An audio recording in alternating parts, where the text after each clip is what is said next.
Ford Everest Titanium installed Optimus brand Android head unit 4 plus 64, 13 inches with 360 camera.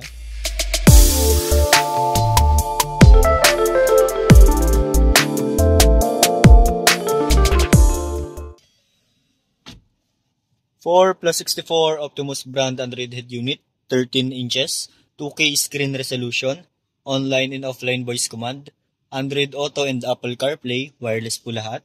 Then yung ating Android head unit, connected siya sa ating steering wheel control. Yan. Try natin yung volume control niya, no? Yan.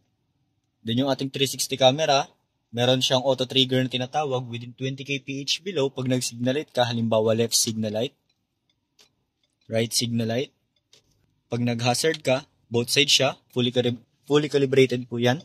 Then, yung reverse camera niya, ayan, accurate po yung line natin. Then, working po yung trajectory niya. Ayan.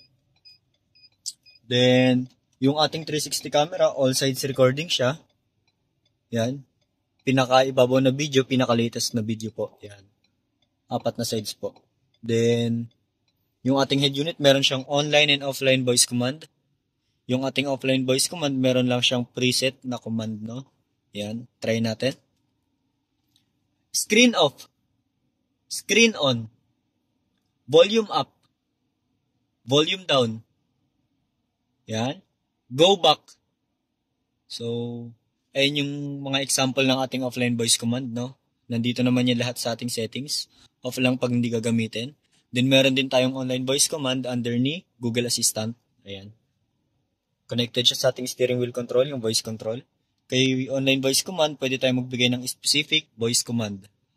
Halimbawa, I want to go SM Grand Central.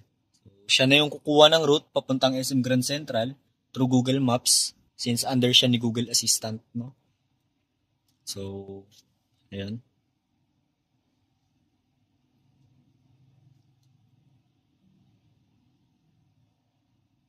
Tayin lang natin, medyo mabagal lang yung ating internet, no? Then, pwede rin natin siya gamitin sa iba pang mga application tulad nila YouTube. Try natin siya kay YouTube. Play James Blunt on YouTube. So, siya na yung kukuha ng playlist ni James Blunt sa YouTube. Pwede rin siya gamitin sa iba pang mga application tulad ni Waze, Netflix. Sorry, hindi siya pwede kay Waze. Kay Netflix, Google Maps, Spotify, YouTube, at sa mga iba pang Google application. So, medyo mabagal ang internet natin kaya hindi gaanong na ano. Then, yung ating Android head unit, meron siyang mga application tulad ni ayan, Waze, then retain lahat, no? Air conditioner, tapos Spotify, Netflix, YouTube. Meron din siyang Google Play Store kung gusto mo pang mag-add ng mga application, no? Optimus brand Android head unit, 4 plus 64, 13 inches, online and offline voice command. Kung may iba pa kayong katanungan or gusto nyo mag-inquire, message lang kayo sa ating FB page. Yan. Thank you so much.